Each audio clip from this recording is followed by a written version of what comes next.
Jemi në pjesën e fundit e emisionit dhe do ndryshojmë tërësisht temë dhe do të flasim për sfidat me cilat përballet buxheti i shtetit. Do ndalemi konkretisht tek vendimi më i fundit i samitit të NATO-s, ku vendet anëtare do duhet të planifikojnë 5% të shpenzimeve të tyre buxhetore vetëm për sektorin e mbrojtjes. Por çfarë do të thotë një vendim i tillë për buxhetin ton dhe për ekonominë tonë? Nëse shohim të dhënat bazuar edhe në rritjen ekonomike të vendit sipas strategjisë afatmesme të mbledhjes së të ardhurave, vendi ynë për vitin 2025, nëse do të plotësonte këtë detyrim, pra 5% të prodhimit të brendshëm bruto, do duhet të planifikonte 1.3 miliard euro vetëm për mbrojtjen. Në 2027, në varësi edhe të rritjes ekonomike pra të prodhimit të brendshëm bruto, do të duhet planifikonte 1.42 miliard euro dhe në 2030 ky objektiv do të arrinte pra që të ishte në 1.57 miliard euro shpenzime të planifikuara vetëm për mbrojtjen, pra sipas vendimit të samitit të NATO-s, pra sa 5% e prodhimit të brendshëm bruto. Por sa i mundur është një vendim i tillë për buxhetin ton? Çfarë do të thotë për ekonominë tonë planifikimi dhe buxhetimi i një fondi të tillë? Do të analizojmë në këtë pjesë të tretë të emisionit me të ftuarin tim që është zoti Eduard Gjekutaj, drejtori i qendrës Altax. Përshëndetje Edi dhe faleminderit që je sërish në Ekozon. Faleminderit juve. Siç u njohëm pra edhe nga vendimi i fundit i samitit të NATO-s, 5% të shpenzimeve buxhetore do të jenë 5% e prodhimit të brendshëm bruto, pra do të jetë për mbrojtjen. Është folur edhe më herët për këtë një vendim të tillë, por besoj pothuajse të gjithë vendet nuk është se e zbatojnë, përfshirë edhe Shqipërinë, por le të ndalemi ke halli ynë. Sa i mundur është? Le të marrim Shqipërinë, e cila në kontekstin e saj historik që nga momenti i antarësimit deri më sot ju deshën të paktën mbi 15 vite për të arritur atë që ishte deri më sot pragu për shpenzimet e mbrojtjes 2% e prodhimit të brendshëm. Pra, Shqipëria e arriti me sforco dhe natyrisht duke shfrytzuar në një mënyrë të themi edhe të mençur, jo vetëm ato çfarë janë burimet të buxhetit, por edhe ndihma dhe donacionet duke zgjedhur një rrugë të ndarjes së këtyre shpenzimeve. Tashmë në skenarin që po bëjmë, duke përllogaritur produktin e brendshëm bruto mbi ato tregues që kanë ardhur deri më sot me një mesatare 3%, 3.3% vjetore, natyrisht që objektivi jo dyfishohet, por e tejkalon këtë dhe me një mesatare të kontributit për mbrojtjen shtesë të 150 deri në 180 milion euro, që janë fonde të cilat deri më sot janë të tilla që janë projektuar më së shumti për infrastrukturë, për shpenzime për paga, për shpenzime të tjera të cilat në vetvete në atë çfarë ne kemi analizuar dhe që me një rezultat të mbledhjes apo performancë të mbledhjes së të ardhurave në këto nivele që jemi deri më sot dhe në mungesë të burimeve të tjera, natyrisht që është një provë e tillë që një ngarkesë që mund të rezultojë ose në zvarritje të atyre çfarë janë angazhime të prioriteteve drejt antarësimit BE-s, por dhe atyre çfarë janë investime sociale dhe investime infrastrukturore. Po. Besoni më shumë që do të ketë një devijim të mundshëm të fondeve, siç kemi parë deri më sot që një pjesën më e madhe e fondeve shkon le të themi për investime kapitale, me një detyrim të tillë, me një objektiv të tillë, do të kemi një ndryshim të këtyre politikave? Besoj që po, që me buxhetin e mesvitit i cili tenton të alokoj burime të ndryshme në varësi të performancës së 6 mujorit, duhet të fillojnë të bazohen sa në përparësitë strategjike të antarësimit në BE, duke balancuar tashmë edhe ato çfarë janë si investime strategjike kombëtare që lidhen jo thjesht me investimet në fushën e mbrojtjes, por me investimet të tilla që kanë të bëjnë me rëndësinë e Shqipërisë në arenën e ardhshme ndërkombëtare dhe këto tashmë janë të pashmangshme. Pra, dy janë mundësitë e buxhetit të themi. Njëra është mundësia e rritjes së përsëri të borxhit, duke marrë borxhe të reja, dhe e dyta është duke përdorur një qasje më të themi më të ekuilibruar si një alternativë më e qëndrueshme, pra duke shfrytzuar qoftë ato çfarë janë fonde të cilat ofrohen në mënyrën e përbashkët të vendeve që antarësojnë në Bashkimin Evropian, janë fonde të strukturuara për mbrojtjen, janë disa fonde për teknologjinë dhe bashkëpunimin ushtarak, janë instrumente të cilat në vetvete Shqipëria duhet t'i zgjedhë por po ashtu edhe fonde që lidhen me ato çfarë NATO, Shtetet e Bashkuara ofrojnë në kuadrin e sigurisë kibernetike, të përforcimit të teknologjisë dhe të rritjes së performancës në përgjithësi të mbrojtjes. Dhe të gjitha këto së bashku janë pikërisht ajo prova më e rëndësishme e derisotshme, ndërsa deri tani kishim vetëm një ngarkesë në njërin krah që lidhet me reformimin strukturor të Shqipërisë bashkë me kostot përkatëse drejt antarësimit në BE, tash më shtohet dhe ky investim strategjik i pashmangshëm, siç e dim, për arsyeën e thjeshtë se ka të bëjë me angazhimin. Pavarësisht se pjesë e Shqipërisë në këtë aleancë është e tillë që është modeste. E kuptoj. Ne po flasim këtu vetëm për çështje kostosh edhe planifikim për të shpenzuar në këtë sektor, po në fakt këto para duhet të shkojnë paralelisht edhe me rritjen e standardeve në këtë fushë. Pra është sfiduese në dy këndvështrime. Pikërisht kjo do të jetë që të zgjedhë Shqipëria do të zgjedhë ose qeveria do të zgjedhë një rrugë të dyfish. Nga njëra anë të shikojë se si këto investime mund të alternohen me ato çfarë i shërbejnë dhe pjesës civile, në mënyrë të tillë që investimet të kenë një kuptim të dyfish dhe të përforcojnë si ato çfarë janë objektiva të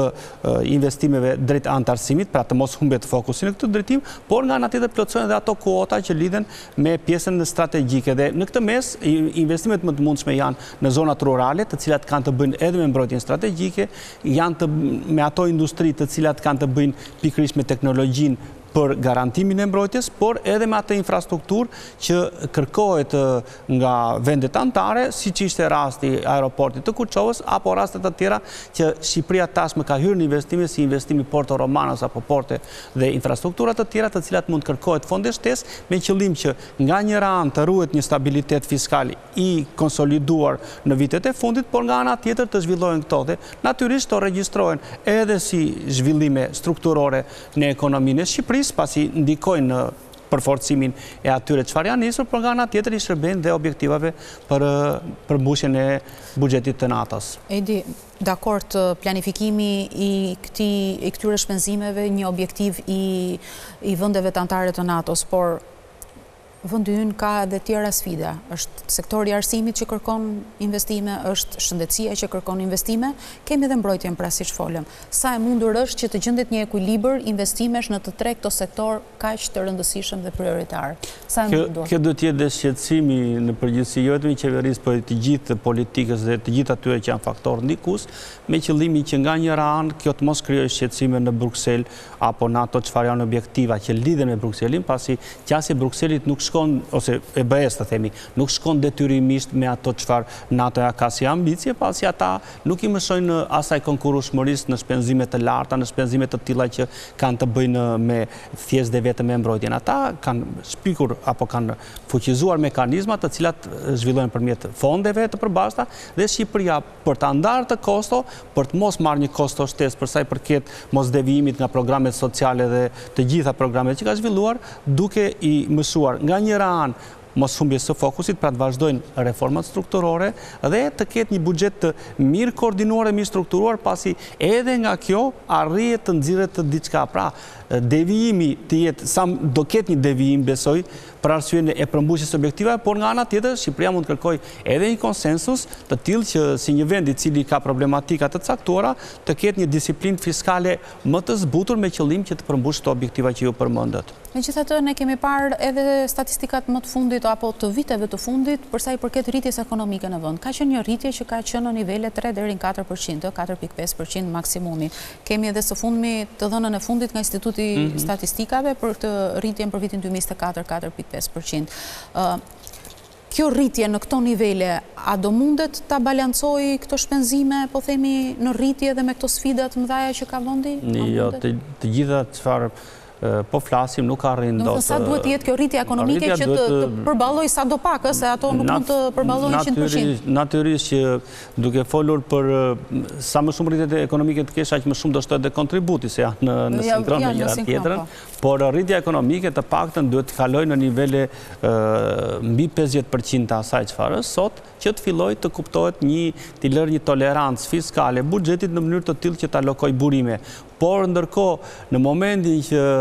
menaxhimi i borxhit publik nuk është në nivelet e kërkuara, pasi paguhet rreth 500 milion euro në vit vetëm për interesa, dhe kjo nuk shkon thjesht për investime në arsim, në shëndetësi, në infrastrukturë, por shkon për të paguar borxhet të cilat janë marrë në të kaluarën. Dhe në momentin që ne bëjmë një analizë të gjithë të rësisë se çfarë është bërë me buxhetet deri më sot, ngelet shumë hapësirë për mirë menaxhimin e buxhetit, i cili ka shumë rezerva në vetvete për të organizuar ndryshe dhe për të bërë më efikas. Në momentin që nuk bëhet kjo, sado të kemi rritje ekonomike apo dhe kontribut të ardhurave fiskale në buxhet, natyrisht që do të kenë një qasje të tillë që nuk do të përdoren atë qëllim. Pra, ajo çfarë është primare është një administrim ndryshe i buxhetit shumë më i fortë, jo në aspektin e asaj çfarë përmendet sot në letër, në aspektin e uljes borxhit publik, por një administrim të shpenzimeve të tillë që t'japin efikasitetin e tyre. Dhe nga ajo çfarë kemi parë edhe nga treguesit e makroekonomik të rritjes ekonomike, të përdorimit të burimeve dhe mënyrës se si ato harmonizojnë, ne shikojmë që vetë ekonomia nuk arrin dot të përballojë këto sfida, pasi është një ekonomi që po zhvillohet në mënyrë të njëanshme, është një ekonomi e cila nuk ka një zhvillim të tillë që të përcjelli të ardhura të tilla në qarkullim, në mënyrë të tillë që të gjenerojë pastaj më shumë të ardhurë për buxhetin, por dhe të përthith më mirë ato investime. Pra, në momentin që nuk bëhen këto, sado të ndodhin rritjet ekonomike në aspektin e bazimit mbi dy sektor të rëndësishëm, nuk arrin dot të përballojnë këto lloj sfidash. Editi, e prekem fakt edhe pak në fillim, por doja të ndalesha pak më gjatë për sa i përket edhe sfidës, meqense këto 4 vite të ardhshme janë sfiduese për realizimin e objektivit e antarësimit apo jo në Bashkimin Evropian. Kjo është një tjetër sfidë e madhe me cilat ose një presion në rritje me cilat do të përballet buxheti i shtetit përpos këtyre që sapo folëm, se do përgatitet i gjithë vendi dhe çdo treg i mundshëm për të përballuar dhe për të qenë në të njëjtat pozicione, po themi, si vendet anëtare të BE-s. Kështu që me sfida që na presin në muaj, vitet në vazhdim, ju si e parashikoni, po themi, menaxhimin, po themi, të buxhetit, apo si duhet jetë menaxhimi i buxhetit? Në përgjithësi do thosha që duhet të ndjekur ajo që ka strategji BE-ja, e cila duhet të ngelet një fokus i qartë dhe të mos rrezikojnë ato çfarë janë nisur në integrim, pasi ka një sfidë ndaj kësaj qasje, dhe natyrisht të zhbëhen ato investime dhe shpenzime të panevojshme apo dytësore, do thosha, pra një riorganizim të buxhetit në kuadrin e asaj që përparësi tasmat buxhetit nuk duhet të jenë siç janë deri më sot, por duhet të angazhohen njësoj sikur ne të ishim vend antar i BE-s, duke vënë në prioritet përparësitë strategjike të antarësimit që kanë të bëjnë me investimet në bujqësi, në mjedis, në pjesën e transportit, në pjesën e energjisë të gjelbër, dhe të gjitha këto shpenzime së bashku, duke alternuar edhe me fonde që mund të shfrytëzohen nga ato çfarë ka vetë Europa, që unë i përmenda është fondi për mbrojtjen, pra EDP-ja, është një fond tjetër i cili është për sigurinë dhe bashkëpunimin industrial në mbrojtje. Janë fonde të caktuara dhe instrumente që Shqipëria duhet të jetë shumë aktive në mënyrë që të përfitojë nga to, jo thjesht nuk janë fonde antarësimi, këto janë fonde specifike për të qëllim, dhe natyrisht të kërkoj më shumë, të themi, nga vendet partnere, pra nga NATO-ja, nga Shtetet e Bashkuara, të cilat janë shteti lider në gjithë aleancë, me qëllim që e gjithë pjesa e mënyrës se si të menaxhohet hapësira fiskale të jetë e tillë që të vërë në harmonizim sa atë çfarë janë rritje shpenzimeve në funksion të antarësimit, por antarësim do me thënë të zhvillimit të vendit, po ashtu edhe këto pra t'i përdorin në mënyrë të dyanshme këto lloj fondesh të cilat do i shërbejnë një qëllimi që në fundit Shqipërinë e çojnë në një qasje që i afrohet më shumë atyre aspiratave. Dhe të gjitha këto që ju përmendët dhe përmblodhët zoti Gjekutaj, konvergojnë në atë që thuhet gjithmonë, një model i ri ekonomik që mos të mbështetet vetëm në këto sektor që mund të japin një kontribut të përkohshëm. Sikundër kemi parë gjithë këto vitet e fundit që është ndërtimi apo real estate-i, të cilët nuk janë sektor që nuk mund të jenë gjithmonë kështu në këto nivele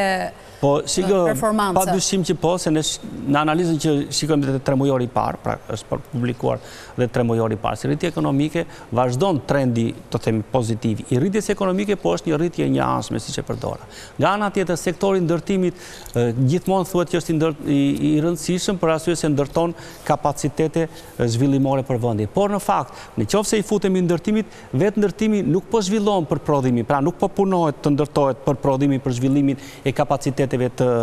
zhvillimit ekonomik, por për ato çfarë nuk janë të kërkuara në ekonomi. Dhe natyrisht, të gjitha këto së bashku dhe me turizmin, me sfidat e tij që ka brenda Shqipërisë, e vënë në një rrezik të madh të gjitha ato nëse nuk harmonizohen si duhen, me qëllim që ta ndjejmë, ne duhet ta kishim ndier tashmë një zhvillim. Ende nuk po përcillet si duhet në atë çfarë po bën politika, ajo çfarë i thotë publiku, çfarë kërkon ekspertiza vendase dhe çfarë rekomandohet edhe nga ata që janë partnerë të saj. Zoti Gjekuta, ju falenderoj që ndave me mua këto informacione. Faleminderit ju. Nderuar miq, kjo ishte gjithçka që kishim përgatitur për këtë emision. Ne bashkë do shihemi të dielën e ardhshme. Deri atëherë, mirupafshim.